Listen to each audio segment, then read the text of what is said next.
La parole est à Madame Frédérique Dumas pour le groupe Liberté et Territoires.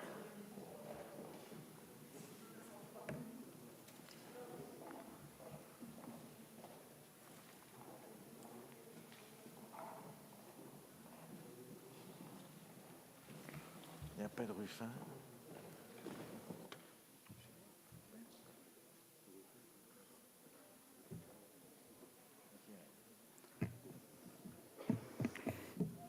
Monsieur le ministre, madame la présidente de commission, chers collègues, le budget de la mission sécurité est en hausse de 1%, atteignant près de 20,7 milliards d'euros.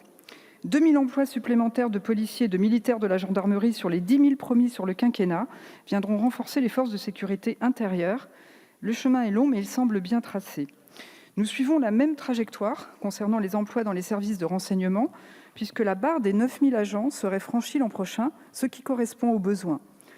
En revanche, il semblerait qu'il manque des moyens budgétaires pour leur permettre d'investir, de renforcer de manière effective l'exercice de leur mission, notamment pour suivre des formations complémentaires et pour l'acquisition de matériel plus qu'utile compte tenu de la nature de plus en plus protéiforme des menaces auxquelles ils doivent faire face. Je pense que les terribles attentats survenus sur notre territoire ont cruellement démontré la nécessité de faire du renseignement une priorité et je suis convaincue, monsieur le ministre, que vous saurez entendre cette demande. Par ailleurs, les forces de sécurité sont sur tous les fronts : lutte contre le terrorisme, lutte contre la criminalité, action contre l'insécurité et la délinquance du quotidien, maintien de l'ordre. Elles doivent maintenant veiller au respect de l'application des mesures sanitaires et se concentrer sur les amendes forfaitaires pour l'usage du cannabis. Dès lors, les augmentations en moyens financiers et humains que vous annoncez seront-elles en mesure de répondre à l'ensemble de ces enjeux ? Vous dites souvent, monsieur le ministre, que la priorité de votre action, c'est le quotidien du policier et du gendarme. Vous avez raison, tant les forces de l'ordre assurent leur mission en flux tendu. Ce qui est tout aussi questionné, c'est donc bien le sens de leur mission. À ce titre, monsieur le ministre, il est impératif de revenir sur la fameuse politique dite du chiffre. Ils sont nombreux à avoir le sentiment de ne pouvoir faire leur travail correctement, car on leur demande non pas d'atteindre des objectifs en leur laissant le choix des moyens pour y parvenir de manière pertinente, mais de remplir des cases, ce qui se traduit manuellement par des tableaux remplis avec les fameux petits bâtonnets que l'on ajuste en fonction des priorités politiques. C'est ainsi que les forces de l'ordre se retrouvent à devoir privilégier l'interpellation sur l'investigation ou sur la récupération d'éléments qui permettraient de mieux judiciariser et de résoudre des enquêtes. Souvent, à peine interpellés, les mêmes sont relâchés faute de preuves et l'impuissance prend le dessus. Vous préparez également une réforme de la formation initiale et continue. Et comme vous le savez, la durée de la formation initiale a été réduite, notamment depuis la crise sanitaire, ce qui affecte la qualité du recrutement. On en connaît les conséquences. La formation continue, quant à elle, qui est obligatoire et absolument nécessaire, se traduit souvent pour les policiers par 3 malheureuses heures par an en moyenne, car l'opérationnel prend toujours le pas, faute d'effectifs suffisants en police comme en gendarmerie. Les centres d'entraînement au tir, s'ils ont été préservés dans la gendarmerie, ont pratiquement disparu dans la police, avec les conséquences que l'on imagine.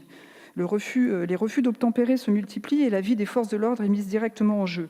Ces inquiétudes, cette fatigue psychologique et physique accumulée peuvent aussi s'expliquer par la mise en œuvre d'une doctrine du maintien de l'ordre qui a montré ses limites sur le terrain et dans les commissariats. Selon un tout récent rapport d'Amnesty International, entre le 17 novembre 2018 et le 12 juillet 2019, dans le seul cas des manifestations des Gilets jaunes, 11 203 manifestants ont été placés en garde à vue. Plus de la moitié d'entre eux n'a finalement fait l'objet d'aucune poursuite. En revanche, face à des Black Blocs ou de vrais casseurs, ou encore dans certains quartiers, il a pu leur être demandé de ne pas intervenir. Certaines unités de police ont été amenées à utiliser des lanceurs de balles alors même que leur formation n'était pas adaptée au maintien de l'ordre dans le cadre des manifestations. Vous avez récemment publié un nouveau schéma du maintien de l'ordre que nous attendions depuis des mois et qui semble prendre en compte les différentes problématiques qui ont vu le jour depuis 2015 afin de préserver le difficile équilibre entre liberté et sécurité, protection des manifestants mais aussi des policiers, prenant notamment en compte le principe de désescalade et l'impératif de meilleure communication sur le terrain en compte avec des dispositifs très concrets. C'est donc une bonne chose. Mais nous voulons savoir si des moyens adaptés en matière de matériel et de formation y seront bien consacrés. D'autres formes de violences nécessitent également une action résolue. Selon le bleu budgétaire, le nombre de victimes de violences physiques, non crapuleuses et violences sexuelles a bondi, passant en zone police de 162 000 en 2018 à 276 000 en 2019.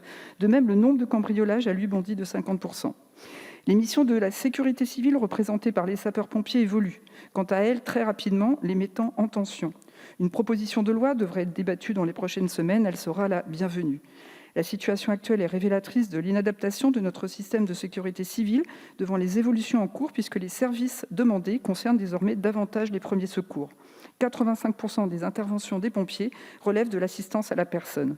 Enfin, nous notons que les crédits alloués à la sécurité routière sont en baisse de près de 10%, lorsque l'on sait que le coût total de l'insécurité routière est estimé à 50,9 milliards d'euros en 2019, selon le bilan de l'Observatoire national interministériel de sécurité routière. On peut légitimement se demander ce qui vient expliquer cette baisse de crédit. En définitive, mes chers collègues, nous nous réjouissons de l'évolution globalement à la hausse du budget de la mission sécurité, mais le groupe Libertés et Territoires n'est cependant pas encore totalement convaincu de leur totale adéquation et de leur répartition. Nous pensons aussi que des changements profonds de logiciels, de pratiques sont nécessaires pour redonner du sens aux missions de tous ceux qui sont sur le terrain. C'est la raison pour laquelle notre groupe s'abstiendra.